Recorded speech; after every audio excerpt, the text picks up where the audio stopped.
We are live from Daytona International Speedway, and this place is home of the Daytona 500 and the Rolex 24 Hours. It's the IMSA WeatherTech Sports Car Championship, and it's qualifying ahead of one of the best race days of the year. Hello everybody, welcome up to the commentary box. We'll hopefully have a few others joining us soon as well. But we're all set for the first session to get underway in a few moments' time. And this is qualifying. 15 minutes up first, and it will be the GTD drivers that will go out onto the circuit.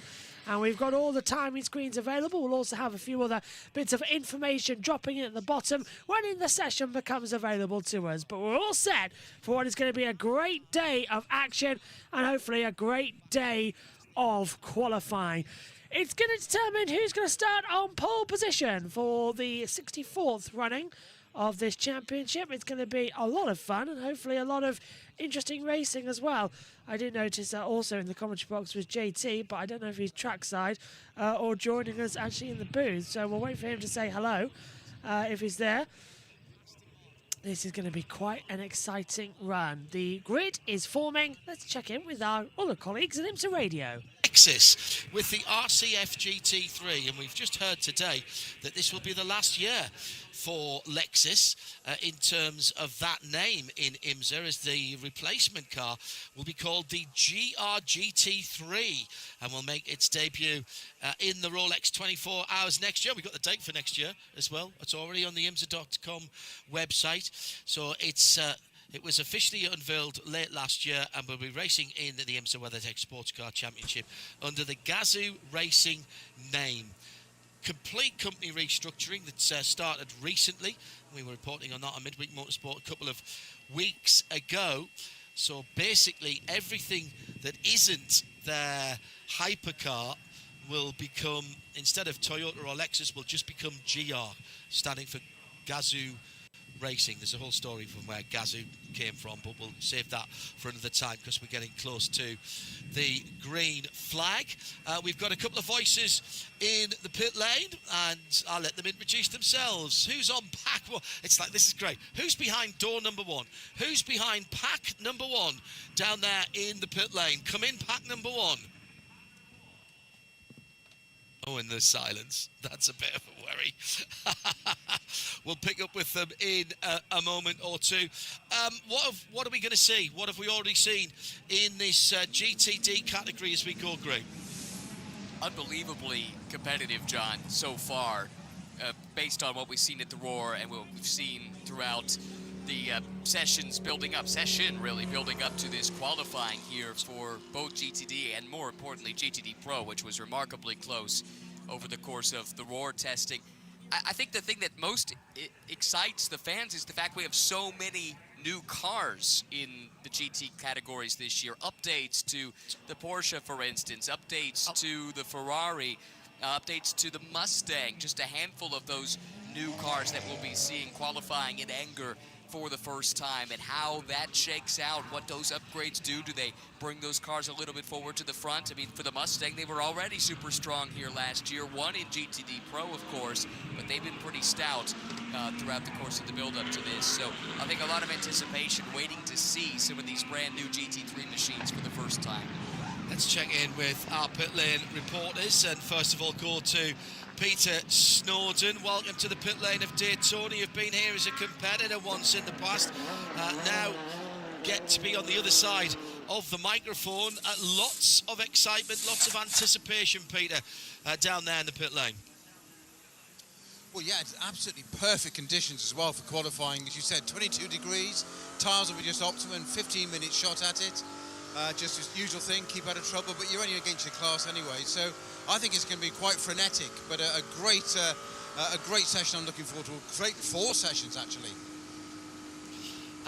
And JT's with me now as well, as the green light is on. Afternoon, JT. Here we go. We are racing at Daytona once again, and it's qualifying time.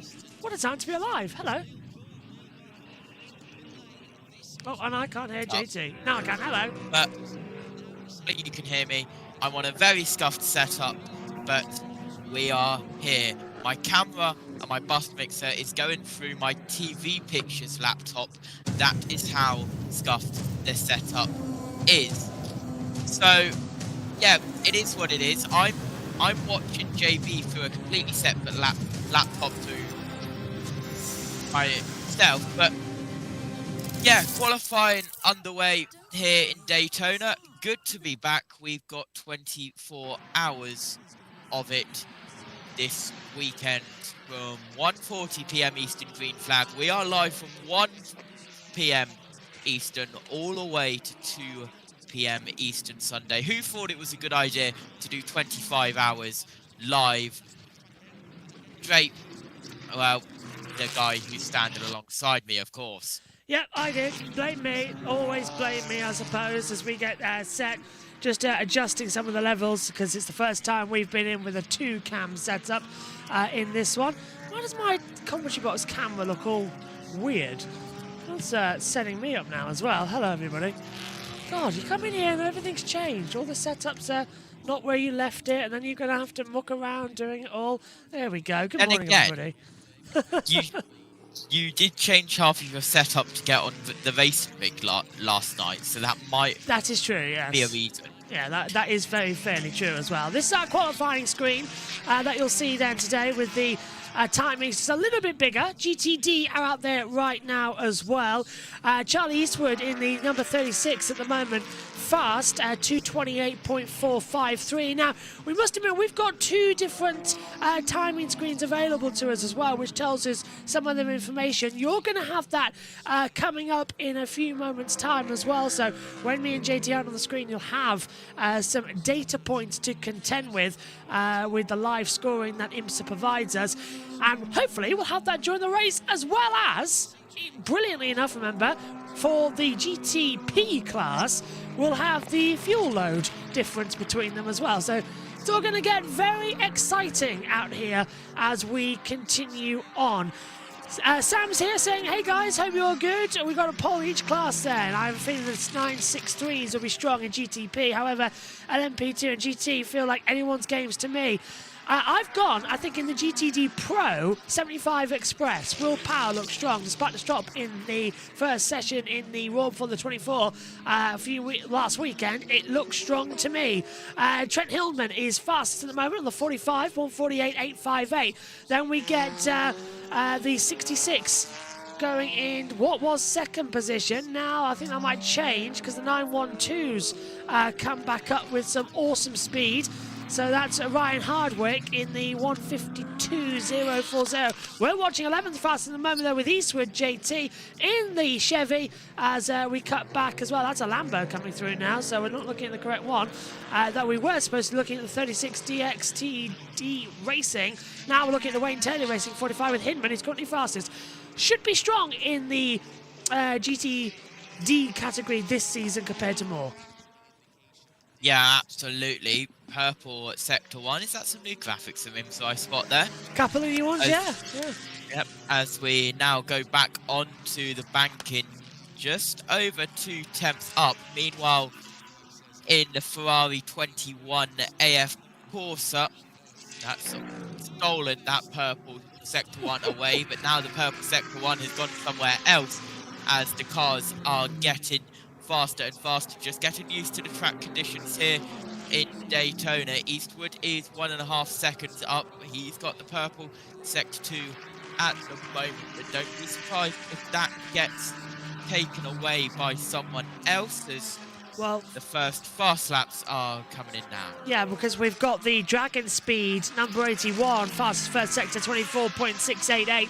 Second sector belonging 49.166 to Antonio Froco in the AF Corsa USA number 21. Here comes Eastwood over the line then, and it is an improvement. Hinman goes actually faster behind him as well, so Eastwood's down into second position. Hinman goes top for Wayne Taylor Racing. by over, 146.668, so 0.163 of a second faster. Antonio Fruco, though, is looking very good, up 7 tenths in the middle sector, and already we've got the 42 battling with the 45 coming through on the outside. Sorry, I suppose it's the 12 Lexus coming through on the back half of the course. It looked like a 4 on that screen, so we saw it, but the 12 Lexus battling with the 42, so track position already key, as you can see on your driver trackers alongside us. Here comes the number 36 DXDT Racing with Eastwood at the wheel, and he was up in the first sector, JT, as he rounds Speedway 2.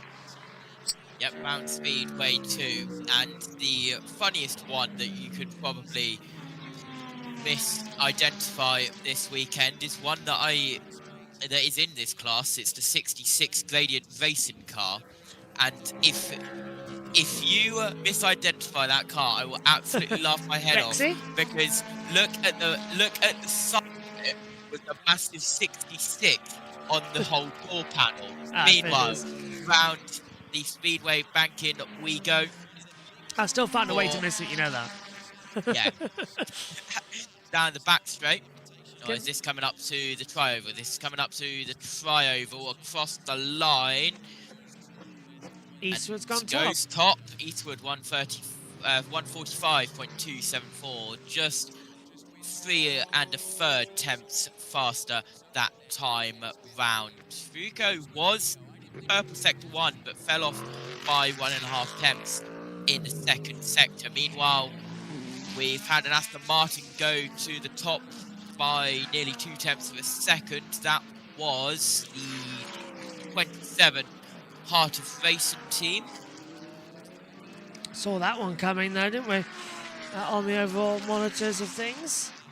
Still trying to find in the correct timings system at the moment, but yeah, Heart of Racing to the top. Eastwood now second. Middle sector is improving, as you can see, 24.601, but 24.6 are pretty much the comparison in that first sector. No one going too much difference. Fruco up into 4th position. Next over the line will be the number 70 GTD, the Inception Racing, trying to look strong. It's followed by the 023, the Triasari competition car. Over the line, the 70 doesn't improve. What about the 023? Doesn't improve either, despite setting some interesting sector times. Here comes now, down the back straight. This is the number 27, down towards the Le Mans chicane. And this is the Heart of Racing currently, fastest of all, with Robin Schock on top, 145, 113, as you said, JT. And everyone's been moaning about the Le Mans chicane, saying, oh, it's not the Le Mans chicane, it's the bus stop chicane. Oh, bring back the grass and everything. The grass was removed because of the horrible accidents we had in NASCAR with Ryan Preece, among others, getting literally launched in the air. Yes, the Daytona Space Force was in full force. Not just the Daytona Space Force, which was in force. Of course, Daytona 500 coming up. What's also coming up? The launch of Artemis 2. Will it happen while Daytona is active with NASCAR? A NASCAR race with a rocket launch to the moon? That is a good pairing, if you ask me. Meanwhile, the 96, you cannot miss that car as it goes around the circuit up towards the trioval. Now it looks like a toddler's been given a paintbrush and done quite a good job with it. Up across the line and goes second. Very vibrant car as another car just heads out of pit road. Just take a look at the side of this BMW, JT, as it comes down. You might take a look at the side of it because it says your name on the side of it. Yes. This is the Turner Motorsport entry car. And then the Liquid Molly on the other side as well. So it's quite nice how they've merged it together. It looks like a Napa, Ford and BMW from the British Touring Car Championship have been thrown together. But it does look cool, and it's a nice livery as you're moving up into, I believe, second position, JT, with Foley at the wheel for Turner Motorsport, 145.265. And I forgot that they were here because I remember last year I was making that joke several times during the night shift as well. Yep, I kept that one quiet from you this year of me returning to the IMSA WeatherTech Sports Car Championship for the Rolex 24. Meanwhile, this is the 19 Aston Martin Vantage GT3 Evo on a lap, and as soon as I read through the name, we jump to another car, but there it is now heading back on to the Speedway. We've only got 3 minutes left in this session. Heads through Speedway 2 now, on towards the back straight. Does this Aston Martin VDSR racing car. Got a slow car on the inside. Not really a problem, but now into the Le Mans chicane. Of the left-right, now the right-left, back out onto the Speedway, and then full throttle round the tri-oval and with the timing line. So they, that's doing this qualifying race. Are these GT3 race cars? Yeah, they are the GTD, which is the development. So this is the GT3 cars effectively evolved, coming through, doing their laps. And then we'll have, moving over to the GTD Pro, LMP2, and the GTD class as well. So we'll get to know who's going to finish everywhere over the next 90 minutes. 2 minutes, though, to go in this session. And it's the 27 Heart of Racing at the moment on top. We're on board with the 70 Inception Racing Ferrari as it comes towards the tri-oval now. Is it going to be a faster time? Can it get any closer? It goes, well, that's 50, yeah, it goes up. The 57 goes second for the Winwood Racing, but where did we see Inception go? I don't think they improved, JT. Not on my lap time. No, they did not. Yeah, just going back to that.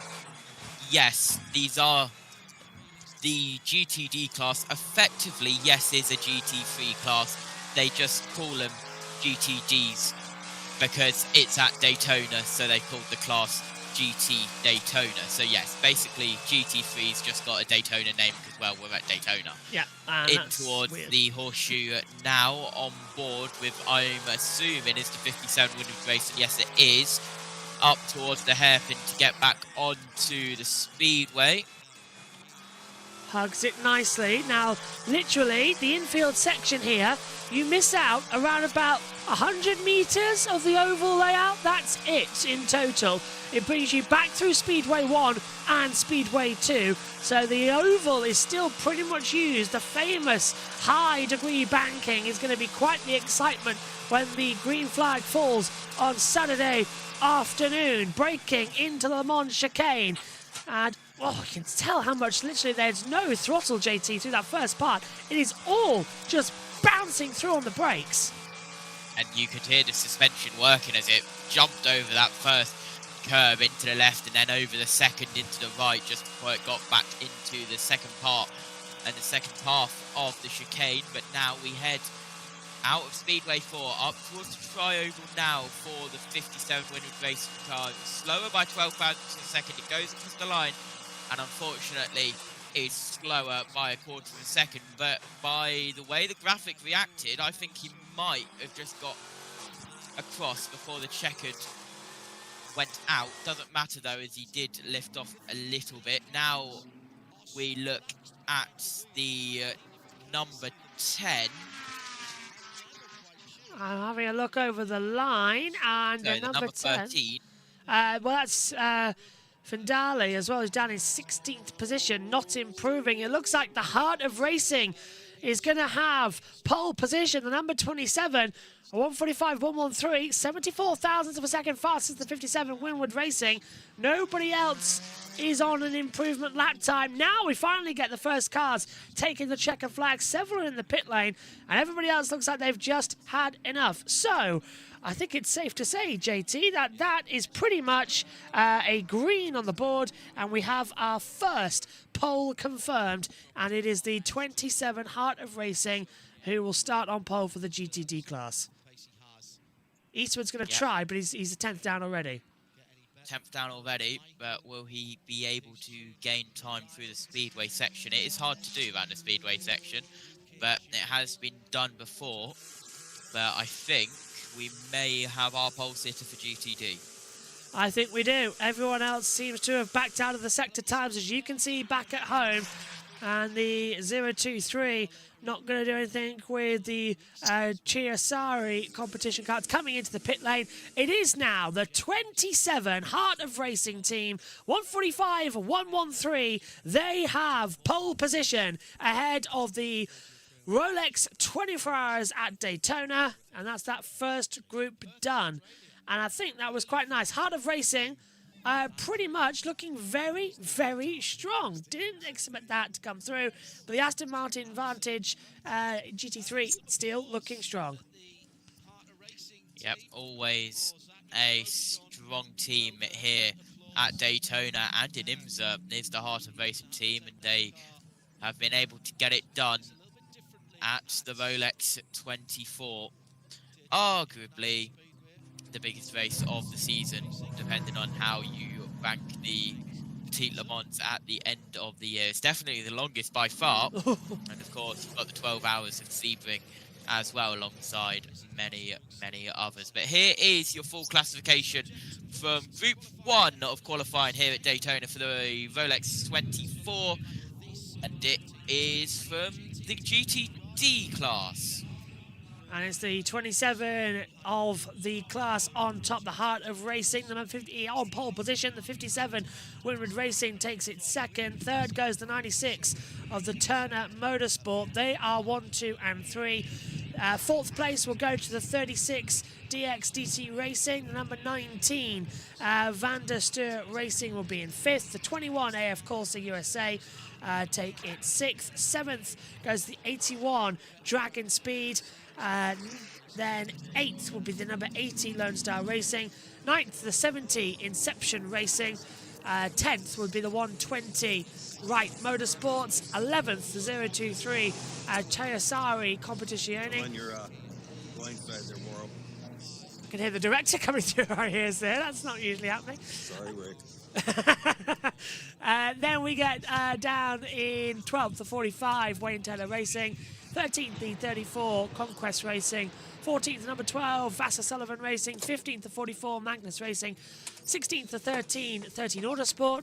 17th, the 66 Gradient Racing. 18th, the 912 Manthe first as well. Then we get 19th, the 123 Mulner Motorsport. The RS1 take the number 28 and 20th, and Myers Riley Motorsports number 16, last overall in 21st position. Okay, let's send it downstairs then and join our team down at Radio Le Mans. Down to head towards our pit lane reporter down there. That wind is still blowing quite strongly down behind the cars going into turn 1. I just wonder how that will affect the prototypes, in particular the P2s and especially actually the GTP cars. I talked to a few drivers about this at the Roar, trying to get a sense for it, because it was pretty blustery across those 3 days, and the consensus was, as long as it's blowing either in your face or behind you down the 2 long straightaways, it's all right. It's when you kind of get some gusts coming from the sides and through the banking, gusts from the sides that can cause you some heart in your mouth. We're about to layer up the first. Oh, well, that's great. Having to go side by side on adverts, that's always something. At least it keeps us still on pictures. But JT, looking super duper duper strong, and I think we're in for something good now as we get ready for the next class to go out on the track.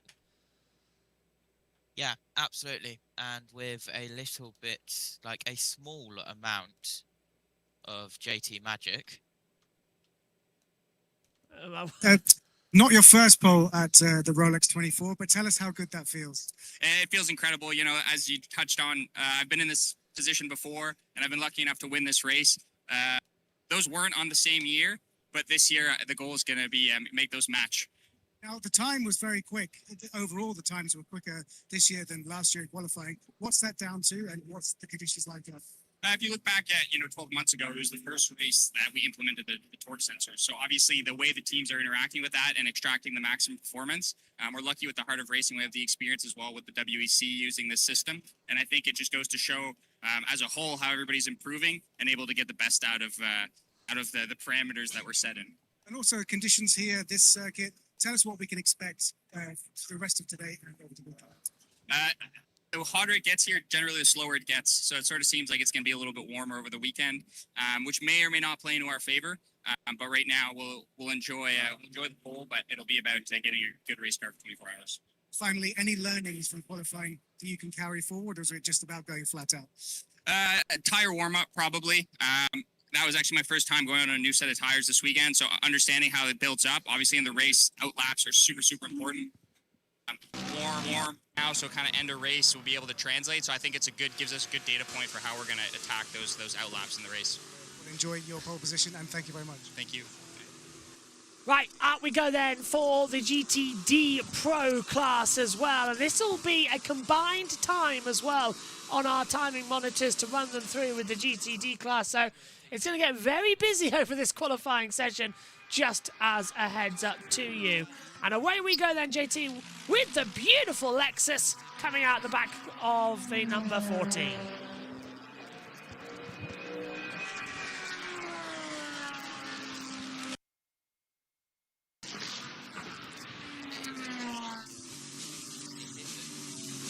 JT's audio has gone really low. I can hear him. It's gone really low, saying it isn't. As he fixes that, 12 minutes to go. We're riding on board, I believe, with the Vassar Sullivan Racing number 14.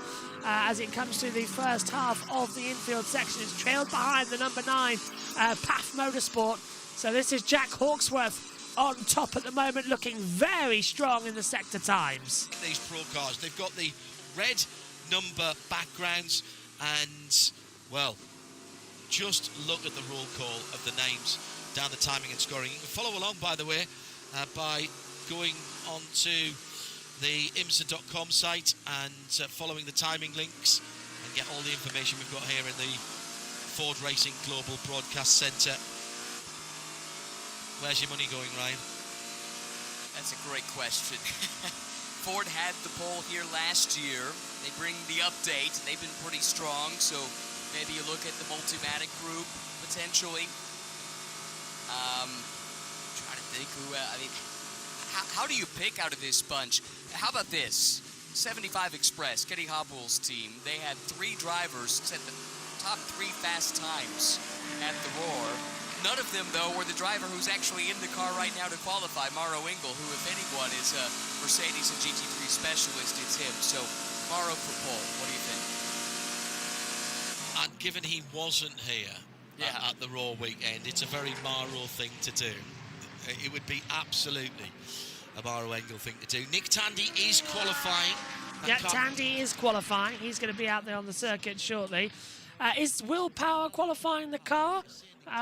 No, Mauro Engel is qualifying the car for the 75 Express, so no sign of Power doing the qualification. So that's a shame, but there's been a lot of talk, John, about Will Power. Bob Pockrass is here. He's been talking with him. All the drivers have been wanting to know what it's going to be like as we take a look at the 75 Express car out on the circuit. Everyone wants to know why did he choose Chip Ganassi Racing? Well, of course, we all knew the contract wasn't going to be renewed, didn't we, at Penske? So there's a lot of eyes on Will Power in this test as well, which is quite fun. Still, we're now looking. The beautiful fire livery of the Mercedes as it comes over the line. First time on the board then from the 75. And it's a 53.046 first sector, 32.975 in the middle sector. Don't know why we haven't got a full-on lap time just yet complete. We'll get that shortly as it fires off for another parade run down into turn number 3. And what's happened with the 4, just coming out of the pit lane, I think, is Nicky Katzberg in the Corvette Racing by Pratt Motorsport. Just took a while to get going, so did the 3. So I think it's just a little stop at the exit of the pit lane, let the faster cars go back through kind of mentality to have a take through it. Who's going to qualify the number 60 car? Take a look through on our monitors. We did get the qualification order sent through, but the notice board's being a bit of a pain today when I get to the IMSA results. Got the briefing entry list, minute by minute. paddock layout penalties. So I need...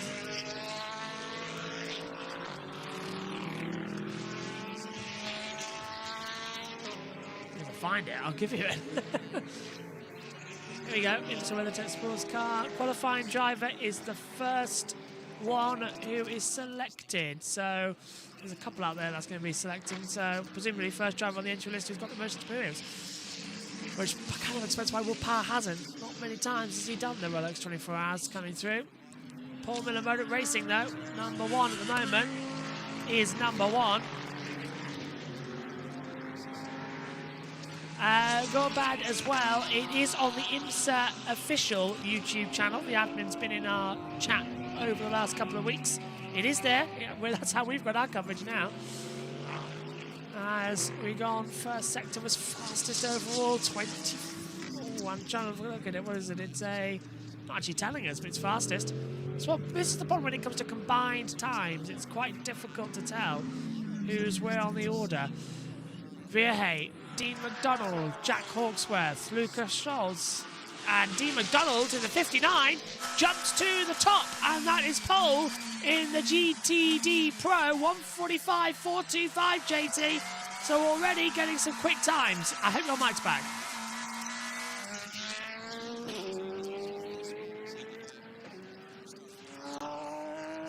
Nope, nothing from my side.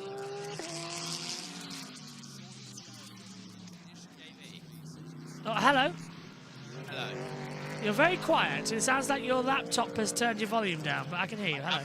I'm looking at it right now. It's on 100%. Oh, okay. Well, as JT will fix his issues, VA goes back to top with a 145.276. So very strong times now starting to come through from Paul Miller Racing. We are riding on board. Well, this is in the second sector. I presume this is on board with this. Let's have a look through the chicane. Well, this is turn 2, so this is the 62 Itzy Competizione. We're riding with now with Ragon at the wheel down to the Le Mans chicane. He's 89 thousandths off the pace. Ryan Engel goes up into 5th position in class. Got to look for the red category numbers in this session. We shall highlight them for you on the timing screen, where we are needing in GTD Pro. The red markers as well, but we'll highlight them so you know where to look.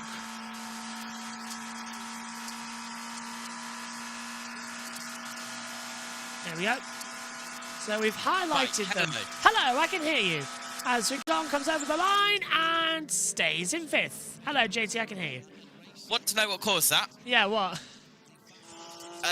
Discord not liking it when I piped up the world feed because someone had adverts. So me saving you harmed me. Right, we won't do that. Right, we won't do that again then. I'll get Radio Le Mans ready for Is me. my camera gonna want to focus? It's all right. We haven't got camera at the moment because of the massiveness of the timing screen, so we're fine.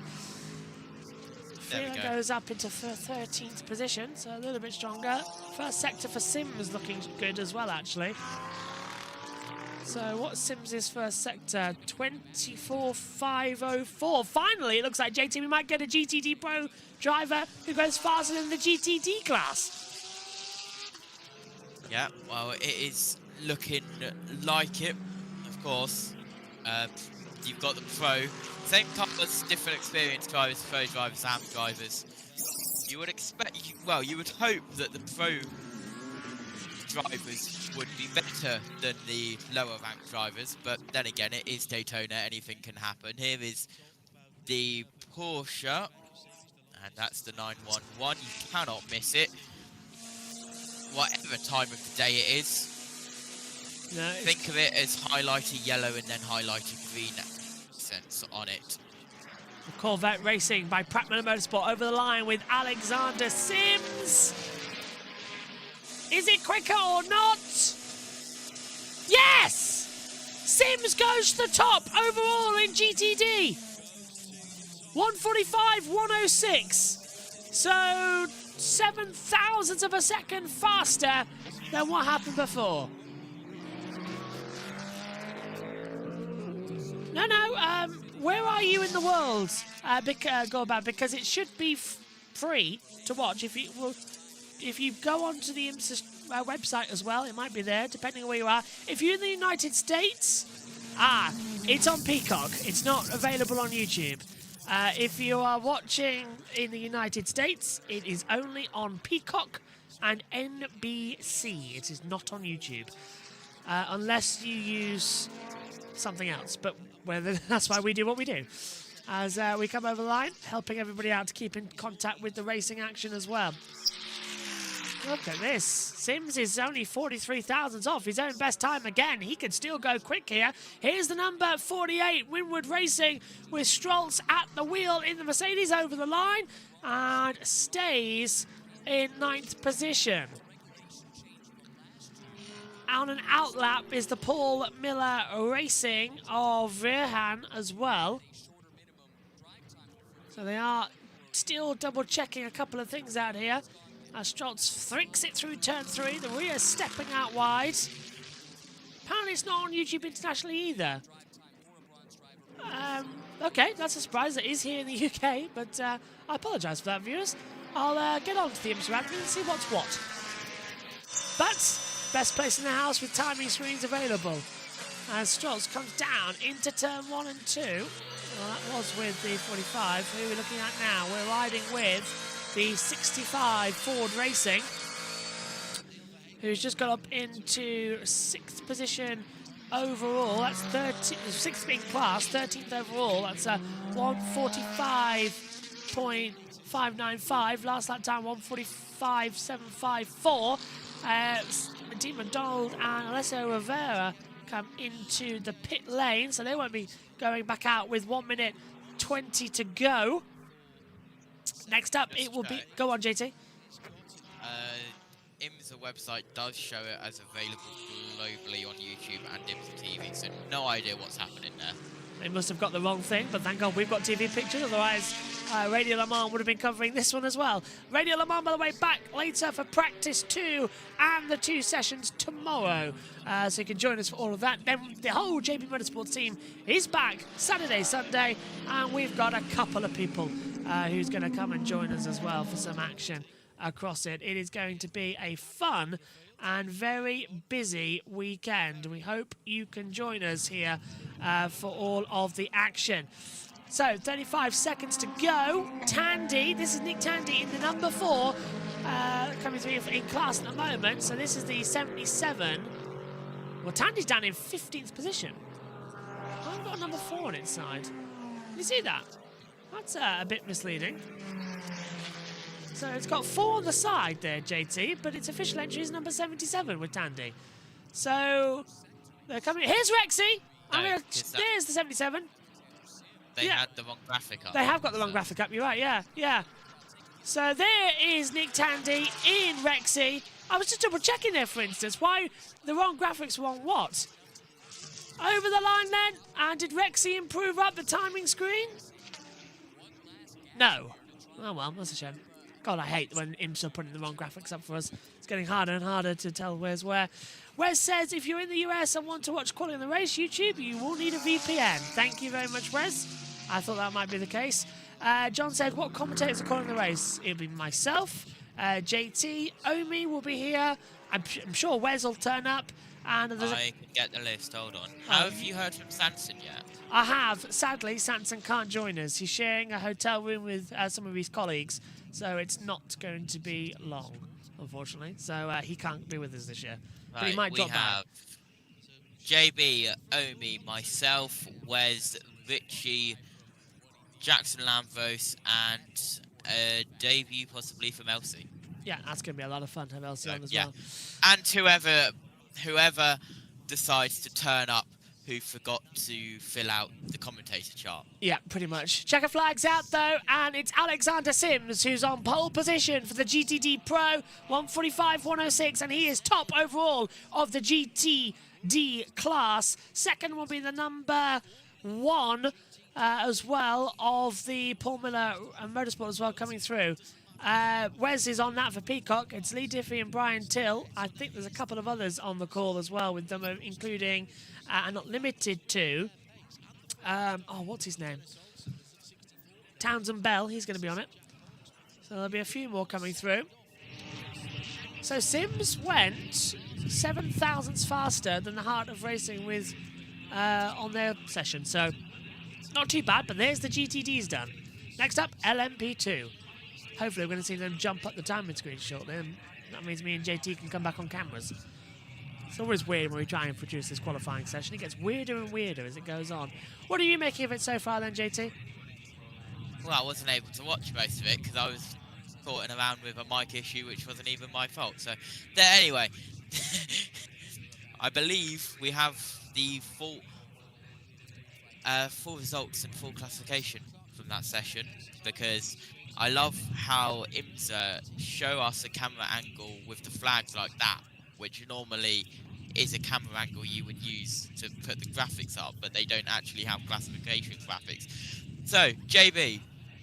The 60, by the way, is in the Grand Touring prototype, the GTP, the Acura Meyershank Racing. So I believe Tom Blomqvist might be qualifying that car. Go on, JT. What do you want? Me to do the running down. Por favor. Right, first, car 3. Second, car 1. Third, car 59. Fourth, car 75. Fifth, car 033. Sixth, car 65. Seventh, car 69. Eighth, car 4. Ninth, car 62. 10th, car 48.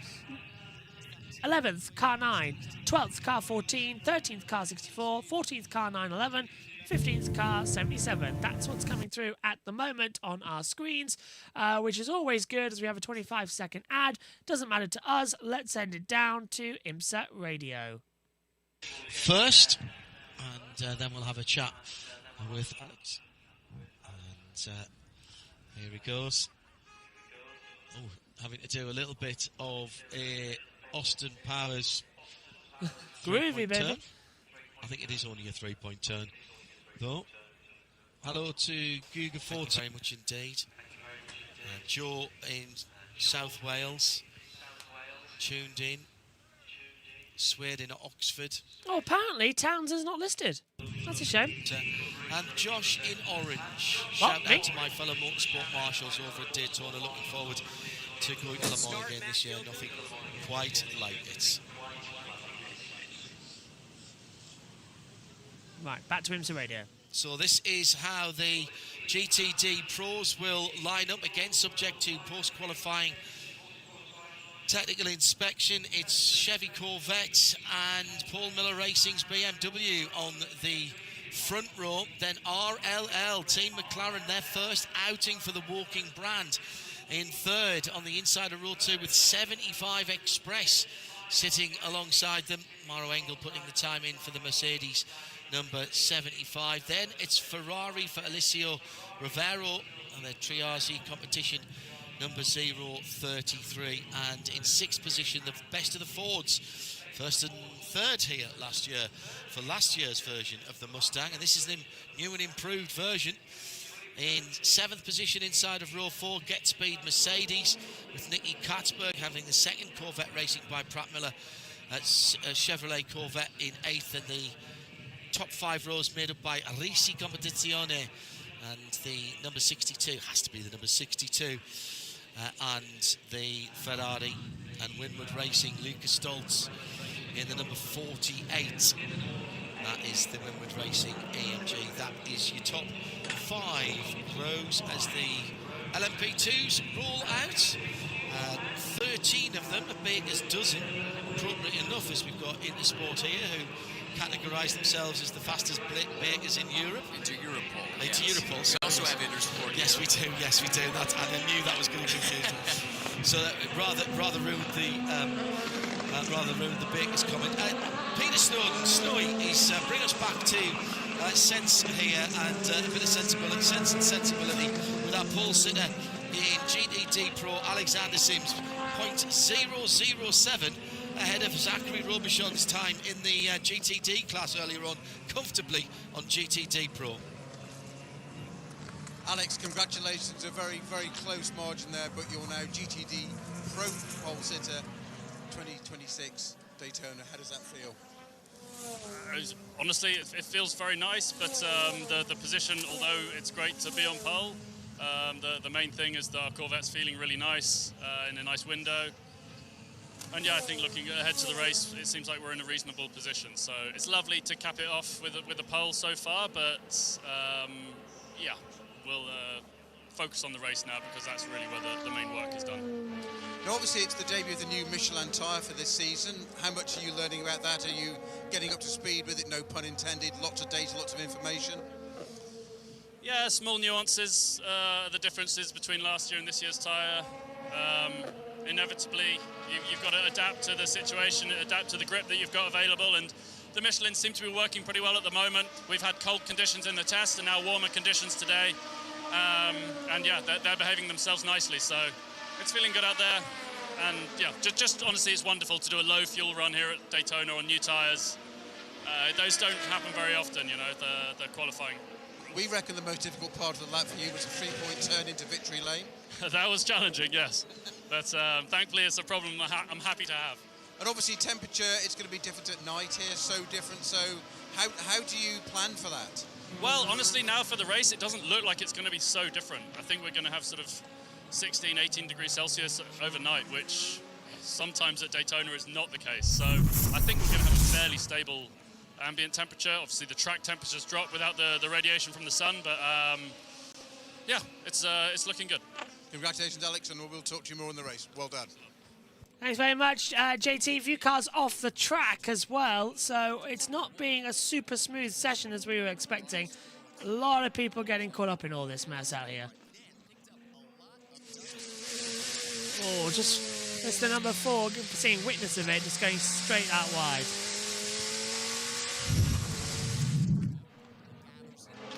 Oh, and his mic's gone again, so that's another issue. We didn't even do anything that time. JT can't blame me for once, although he'll probably still find a way. He'll say, oh, it's all your fault. Which is always good stuff as well to come into it.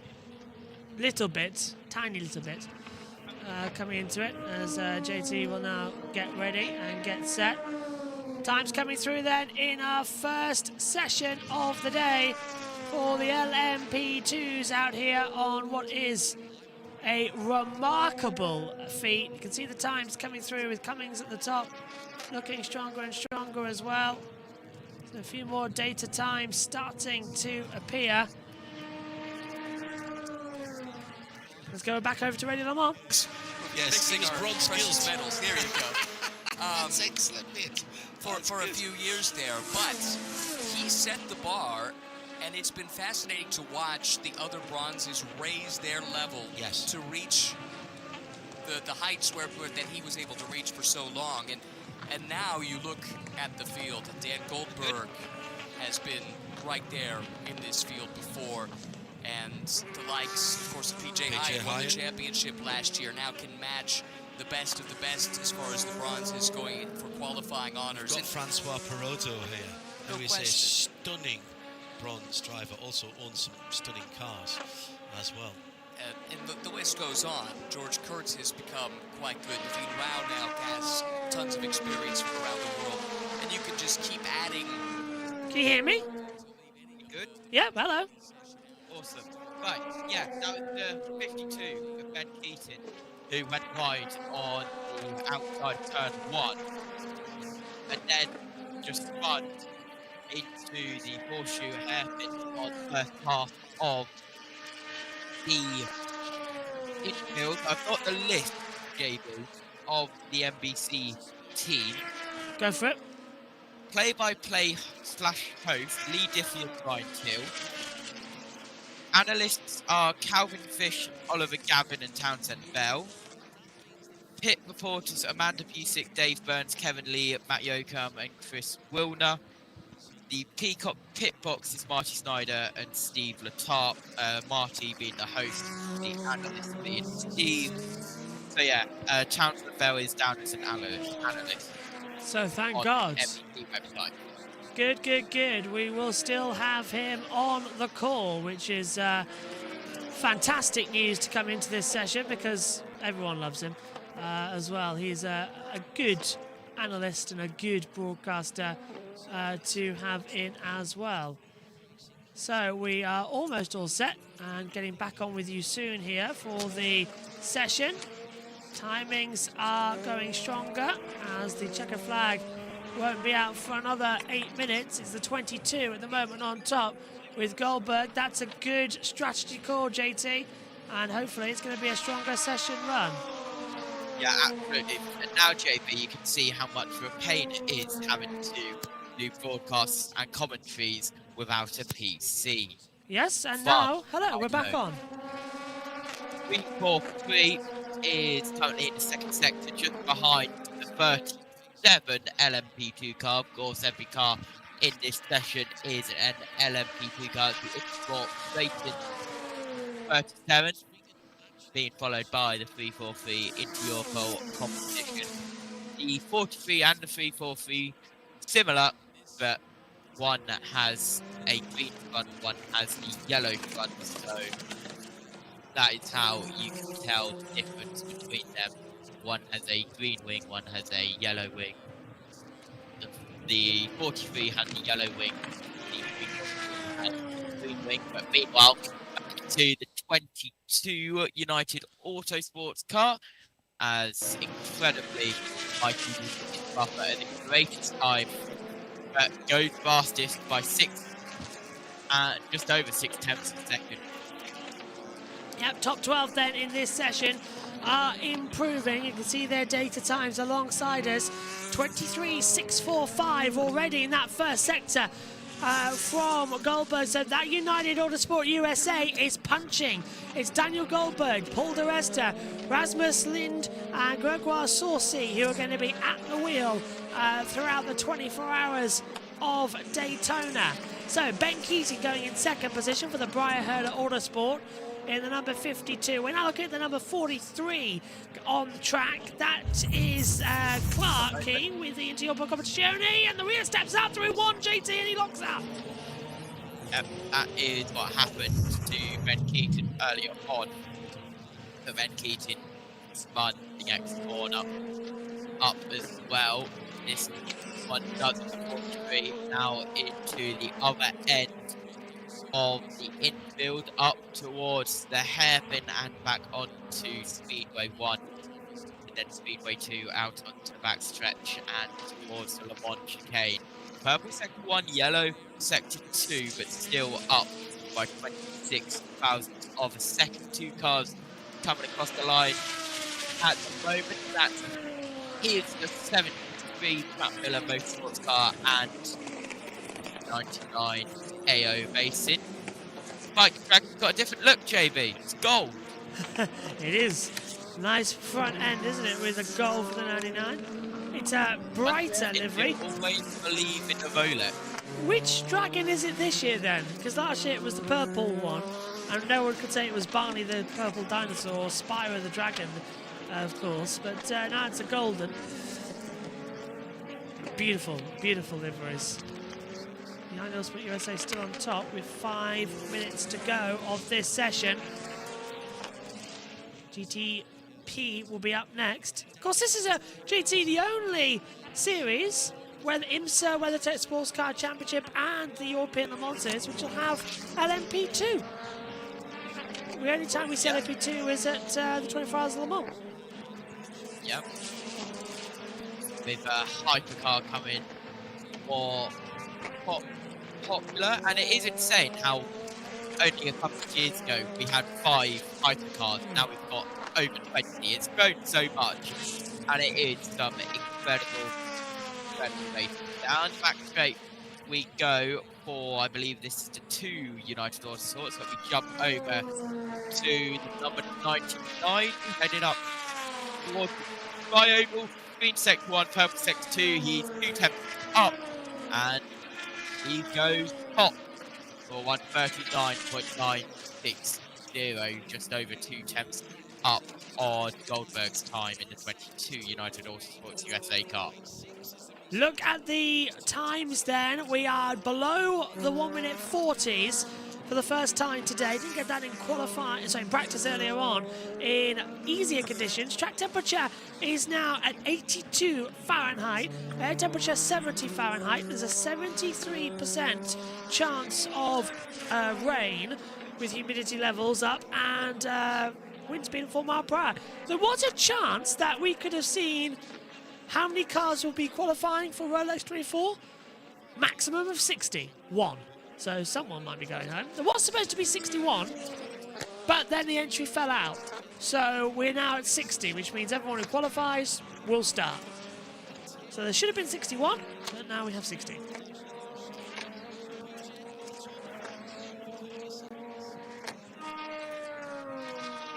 Just having a quick look and see who do we drop out.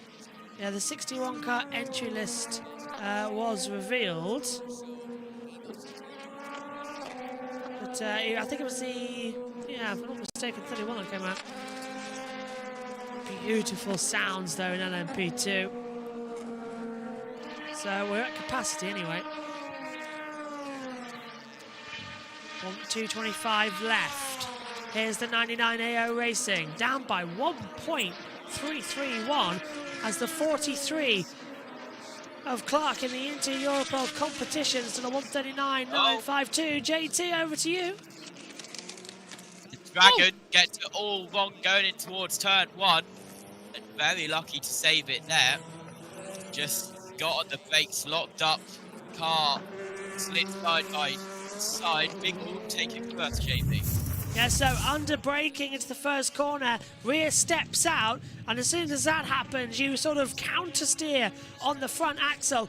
But as soon as the car picks up grip, it's going to spit you towards the barrier. So well held on the brakes and well held not to go into the barrier, because that first corner, it does approach you quite quickly. We'll be showing you with a lap guide that we've got come race day on Saturday. As over the line now comes the 22 United Autosport USA. And is it an improve? Oh, he's got off. That's the 43 straight on down to the first corner as well. Exactly the same for the other Inter-Europol competition with Clark at the wheel, just straight on rear snaps. And that's going to be a bigger problem coming in the race if that keeps happening. Do you remember last year, JT, that massive accident in the middle of the night because of something exactly like that? Locked up in the first corner, came back on, bang. And the cars in the wall here, we are picking back up with the 22 United Autosports USA car heading out of Speedway 2 down the back straight in towards the Le Mans braking zone now. Goes left, goes right, doesn't jump over the curb as much as we saw the GTD Pros, but through the Le Mans chicane safely now onto the high banks Speedway 3 and 4 for great fun up the line. Over the line, is it going to be fast enough for the 22? Come on, come on, come on, over the line now. 30 seconds left. Is Goldberg going to go anywhere near? Last lap time. 1:47, so arguably, sadly, no. As is that a car? Good stop there on the right-hand side. Yes, it is. Oh, yeah. Who's down in that first sector? Either the 37 or the 73, or the 8. One of those three. Couple of cars then that could have been in contention. It's the 18, JT. It's definitely not a purple. There's two. There's two, JB. There is, because that's the, well, there is the 18 of the Era Motorsport that has gone off the track, and I think it's going to stop right in the middle. That's going to have to be. Come on, find reverse, get going again. Don't stall it. The checkered flags come out now. The 18's going to get going again. But who was that second car? The 8, JT, I'm thinking. Yeah. Yeah, so that's the Tower Motorsports. There was one with a lot of orange. Yeah. Stop in the exit of turn 1. And that would either be the 8, the 37, or the 73. And I believe, if I remember rightly, it did have an orange with the orange wing on the back of it. Well, that session now puts us in with a yellow flag out. No one's going to be able to improve, and said nobody was, but the number 2 of the United Sports USA. So it is the Inter-Europol Competition 43 that has pole in LMP2, JT. Yep. Is the 8 still down there, or is it moving again? It's moving on my timing screens. Definitely though someone was definitely someone was down there. Let's head down to Radio Le Mans and hear what they have to say on the matter. Next up it's GTP.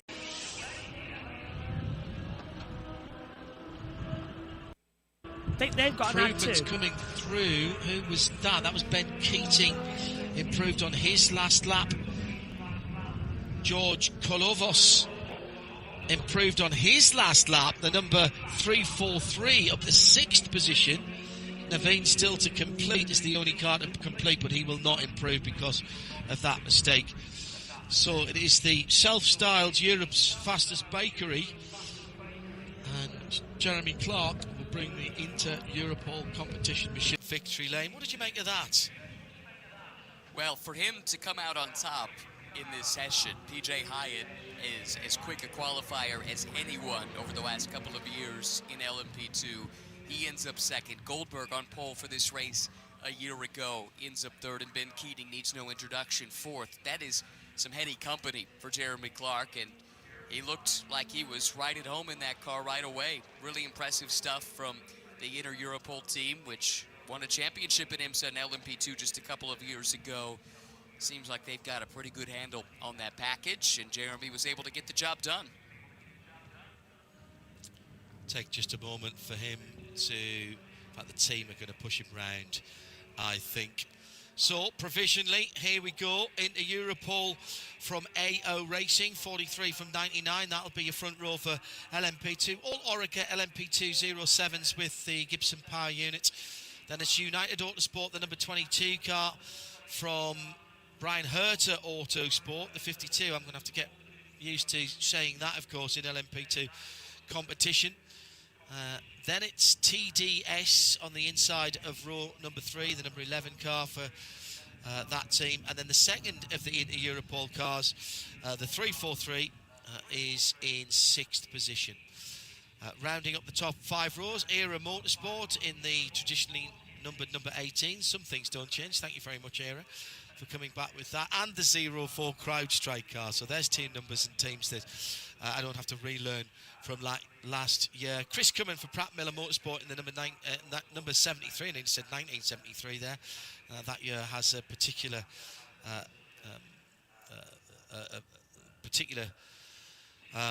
good memories for me. And United Autosports USA for the number 2 car, Phil Fayer put that one in 10th position. As this is a slightly smaller field, might as well go through with John Ferrano in P11. In the number 8 Tower Motorsport car, Francois Perotto for AF Corsa USA in 12th, and outside of row 6 then, and John Fields returning to Daytona for Intersport Racing, the 37, their traditional number, in 13th position. So I think this is technically the 2nd pole for Jeremy, but I think the first one was last year at Motul Petit Le Mans, where he had qualified 2nd, but the car that had qualified on pole had their pole time thrown out. If you recall, it was a skid plate or something to that effect that caused the issue. So this one was certainly earned. Really well done by Jeremy to lock down pole position for the longest race on the calendar. Still to come, the GTP qualifying.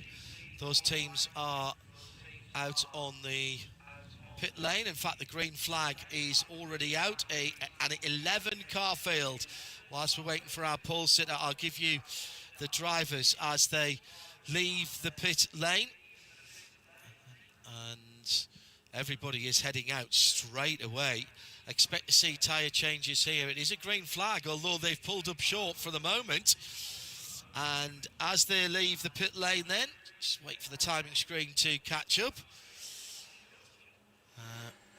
Which is taking a wee bit more time than I thought it would. I'll come back to that in a moment. Let's go to victory lane for the pole sitter in LMP2, Jeremy Clark for Inter-Europol. Yes, the asymmetrical green and yellow Inter-Europol car is cooling down here in victory lane, and I have Jeremy Clark with me. Jeremy, That was so close. 8,000th of a second you got pole by. What was the difference between you and everyone else? You know, I think, you know, this track takes a lot of patience. It's a very technical track, but also takes a lot of bravery through some of the fast corners, and it's really about focusing on every corner and just hitting everything just right. You know, one mistake, you're, you know, P6. So it's all about putting down the perfect lap. It was the perfect lap. I mean, can you talk us through it? What was so good about that lap? Yeah, I think, you know, we've been struggling in some of the slow corners this week, but I think we finally figured it out, and so it's just a matter of, you know, keeping the minimum speed up and really trusting that the car is going to stick and just go. You know, first power wins. And trusting in this car and in this package and in your team must be on quite a high, because you ended last season well with Petit Le Mans, so, you know, how much does that carry you confidence into the weekend? Oh, totally. The team is fantastic. I mean, they work tirelessly to get this car in the perfect window, and, you know, I can't be more proud of the team. Congratulations on pole. Thank you. Thank you very much. Right, here we go then. 15 minutes and the GTP class is out on the circuit, and this is going to be the big one. Exactly who's going to be where during this session. I can't wait to find out, JT, who's going to take pole position here at Daytona. As we'll take a look. That's a pattern on tyres that I've never seen before. I have. Do you want to know where? Go on. Moto E. It's the old Moto E tyre that they've now expanded into endurance racing. Now that they're no longer doing Moto E, the tyre design has been moved into production for road cars. So it's a dry tyre, but also that can be used as an intermediate. So it's another intermediate comes through. Over 12 minutes left in this session, the final session here today for the Rolex 24 qualifying on board with the 24 BMW MT but WRT car, and that's the transfer behind the wheels of that one. Now in the pits we've got the Aston Martin heading out on track. That is the 14 entry at number 23, the Heart of Racing car as well. A lot of Heart of Racing here, as they always are in Daytona and in the IMSA Sports Car Championship, as they head through the pit exit on board now.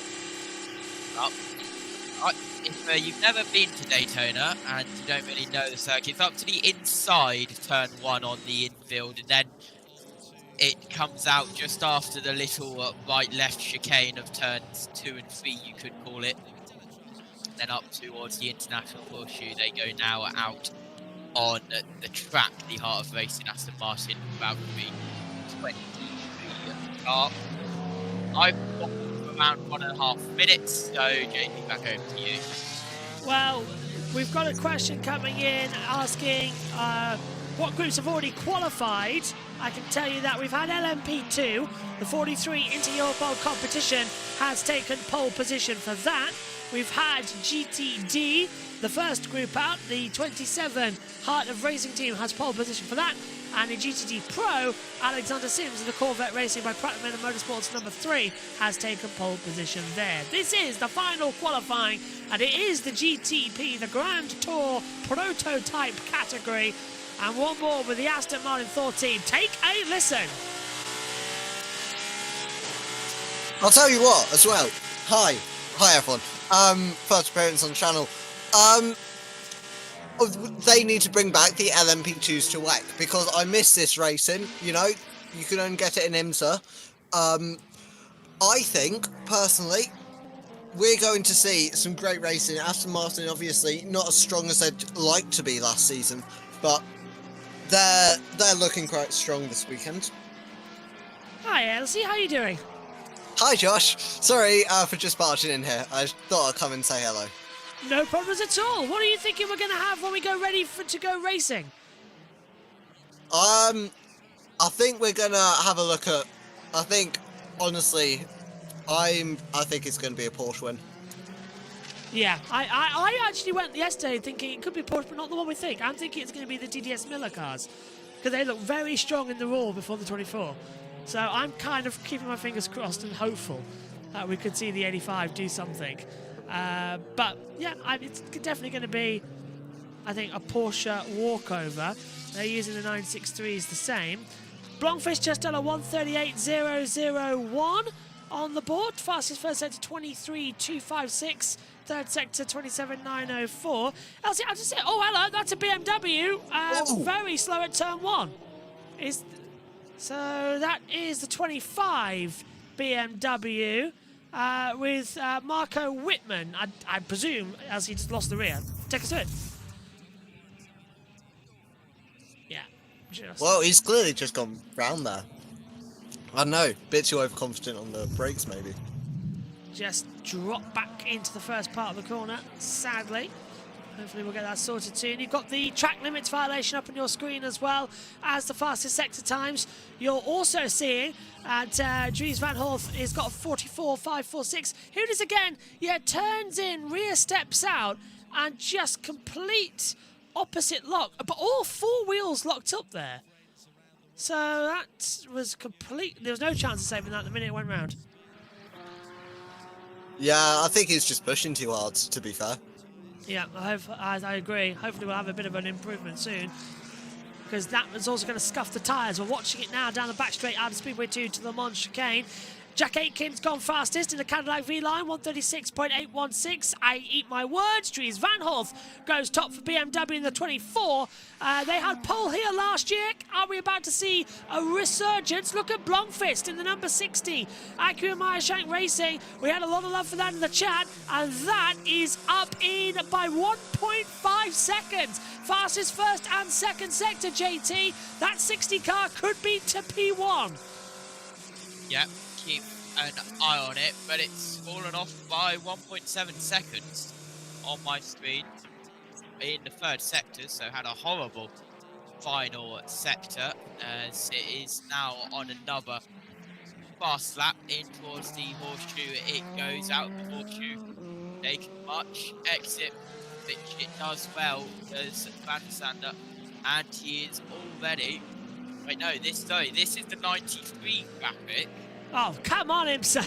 Who's 1.5 seconds quicker heading round the Speedway 3 and 4. We're watching the 60, but managing the time of the 93.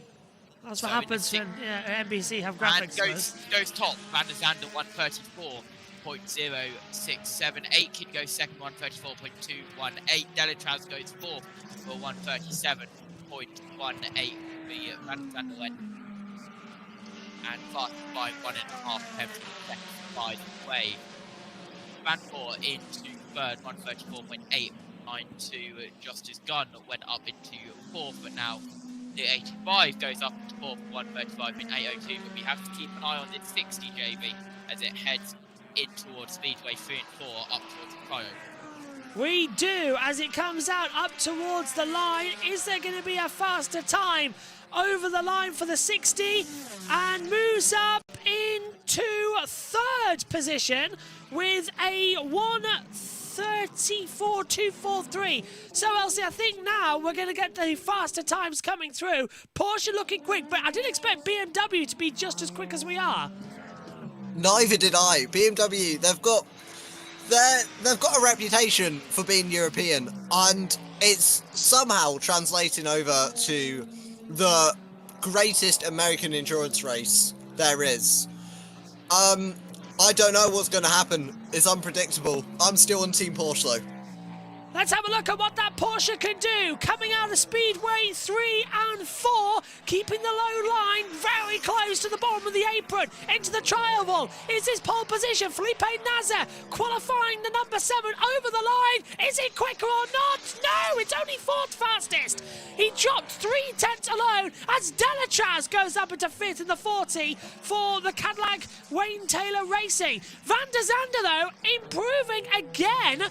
1:34.041. So I think it's safe to say, JT, that we're going to have Acura sort of right back up there, Cadillac going to be up there, BMW right up. It's all, everyone could be up there. Yep, welcome to GTP in 2026. It is all very close and very fast as well. We are looking at 7, who has a perfect sector 1. 0.120 of a second faster in the first sector. now goes out of the infield, up onto Speedway 1, and now through Speedway 2 does the number 7 Porsche Penske Motorsport car up onto the high banks now. It flattens out as it heads down the back stretch towards the Le Mans chicane where the sector 2 timing line is, and into the braking zone. It's a green sector 2, and according to this, no change in time still on track. There was slower by 1 thousandth of a second, 0.120 of a second, 0.119 of a second. Also, Aitken is half a tenth of a second faster, but here comes the Porsche Penske up to the line, JB. Over the line comes the number 93, doesn't improve that much. Nazar goes up into 7th. Delatraz does improve up to 3rd. But interesting enough, though, I'll see that we've got Jack Aitken back up at the top for Cadillac. Porsche, 4th and 6th, and then, well, down in 11th, actually, so maybe my pick of the 85 wasn't great. But actually, the 85 goes up into 7th place. So that's 4, 6, and 7. Hello, we can see you. Hello. Hello, sorry. Took me a moment to get that sorted. Hi. I haven't had my headphones on for a bit. How's it gone? Porsche are 4, 6, and 7 at the moment, so not really improvements with 2 minutes to go that we were expecting, sadly. Okay. So still no improvement. Go on. It's going to be an interesting race for Porsche, I think. Gonna see how well they do here. What's this? This is the 10. Still going stronger as they come through. So I'm just trying to, we've had a bit of the timing screens want to fight us at the moment, it looks like, as they come through. As we'll come back up to Combox Cam. Hello, mate. Is it going to be quicker? Can they find anything in the first 2 sectors? We've got 22.7 for Delatraz in the first sector. We're watching him. Second sector down by 78 down. Third sector didn't improve. So nothing from Delatraz with a 1 minute 30 to go. Blomqvist has come into the pit lane. So has Jack Aitken. So the 31 Cadillac V-Line, I think, might have enough here as we take a look at Pino for the JDC Miller, half a second away. That should improve up into 5th position at best. Over the line now, and stays 8th. Didn't improve, dropped to 2nd in that last sector. Tyres are gone, I think, Elsie, and also I could argue the fact that there's no one out there to draft out of.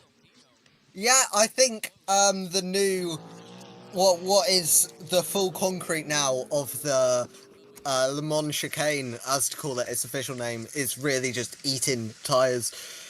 I prefer the grass. Yep, 100%. Yeah, as everyone does. Who's this going slow underneath the... Is that... Or on... It's one of the HRCs. It's the Acura. So that is going to be the 93 of Van der Zande, who's coming into the pit lane. So Van der Zande, he's done for the session. Looks like he's out of fuel almost, doesn't it? He's really crawling in there. Yeah, it reminds me of when Formula E drivers are almost just out of energy, right near the line. Yes, look, you're right. Yeah, look, completely. He had to dive out of it. Out of energy, out of fuel. Checkered flags out. No one else improving. It's the Cadillac. Oh, hello. Oh, actually. Oh. Are they going to get investigated for that 93 team? Because they blocked several cars there, including the Cadillacs. I'd argue that it's fair to have some sort of investigation. Nothing's flashed up yet on the timing screen. But all we have got is a checkered flag. No one else improving. What about Pino over the line for the JDC Miller? This is the number 6. Kevin Estre goes P6. A Porsche not as quick as we thought they might be after the roar before the 24. Whitman's not improving. He's a second down. I think it's safe to say Jack Aitken's watching on. I think we can call it. No one else improving. Checker flag being taken. Whitman's not improving. Delatraz is 24-0. That is it. Cadillac V-Line have pole position. Aitken, Bamber, Vesti, all on pole. And there's the cheer. They've done it. So the Cadillac V-Line squad, on pole position. We've got Acura P2, Cadillac again P3, Porsche coming in with their first entry in P4, and then all the way down in P9 we've got the BMW of Van Thor, and then we've got the only Aston Martin that's been entered down in. Well, that is going to be fun. We'll head down to shortly as this. You'll see down to the first corner. I wonder if we're going to see a rear snap.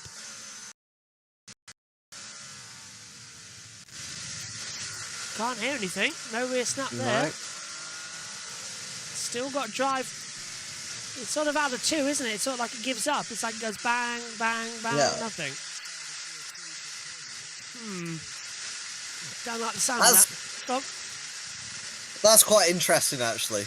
That's. I genuinely wonder what happened there, because I don't think he's run out of fuel, because otherwise how would he have made it back? That's true, yeah. Because if that would have just conked out massively, we know what these cars are like when it do go out. Remember last year, of course, we lost out on some energy coming through. So, we have our second session coming up later on tonight for practice. Tomorrow, practice 3. Are we doing MX-5s? Well, I was thinking, I don't know if we're not scheduled to do it, but... I will do it. I don't think I'll be able to stream it, but I will happily do that. As they come into it, I'll have to message and see if we can get permission to give her the nod. But Aitken on top with a 133.939. Van der Zand in second, 134.041. Does he not think he's got it? This is a bit... Let's go down and listen to what they're going to say. Car here at Daytona before, so there is going to be a bit of a learning process, I suspect. And look, over 24 hours, it's not just outright pace that matters. Of note, though, John, that onboard audio we got a few moments ago while you were doing the rundown, that was on board with Renger when that car came to a stop. And you'll notice the engine didn't cut off. No. So I don't think it was fuel. There must have been something else That's they were awesome. dealing with. It that was engine. weaving around. I know. We would normally think it was trying to get... fuel pressure light maybe. Or something like that? Yeah, well, whatever the case, he looked quite frustrated climbing out of the car. I think he thought he might have had some more at his disposal. Thanks to Aaron, the voice of everything in our ears from Concord, monitoring what's going on. The team said there's nothing wrong with that car. They said take it slow and get some tyre pickup.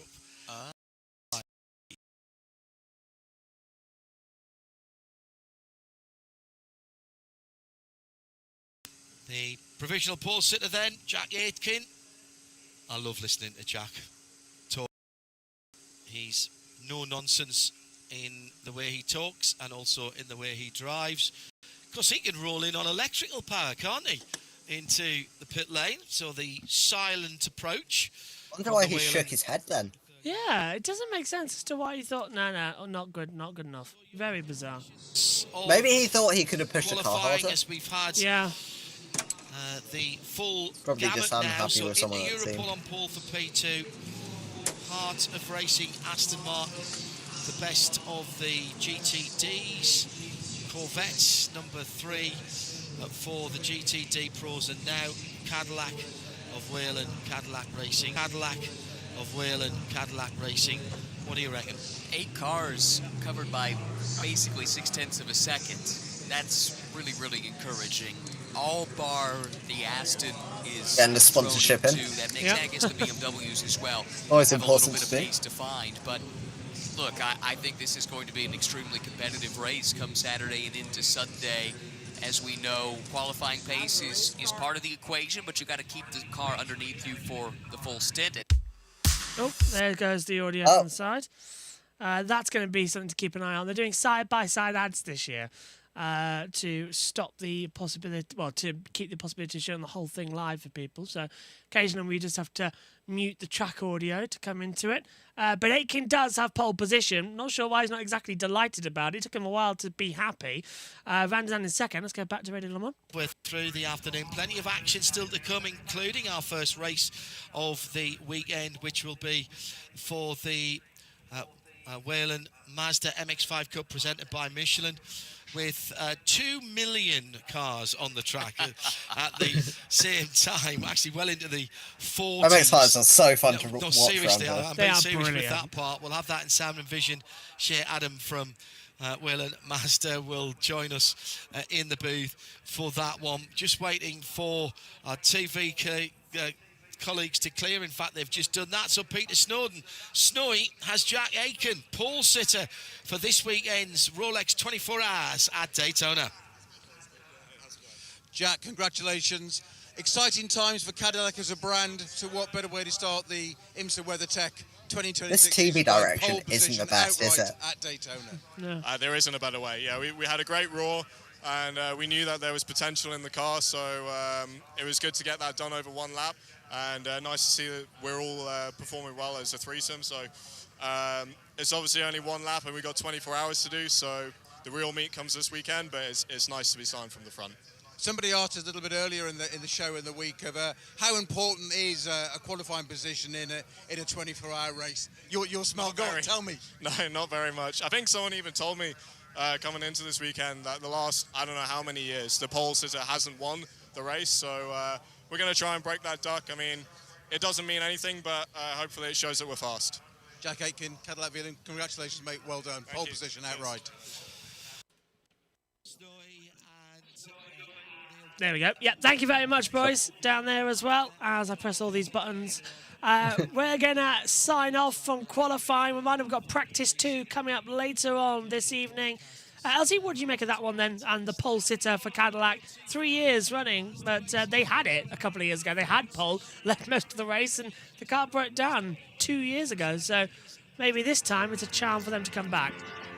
Well, at the end of the day, it's all proven within 24 hours. That's a long period of time. If you spun out at the back, you could still win.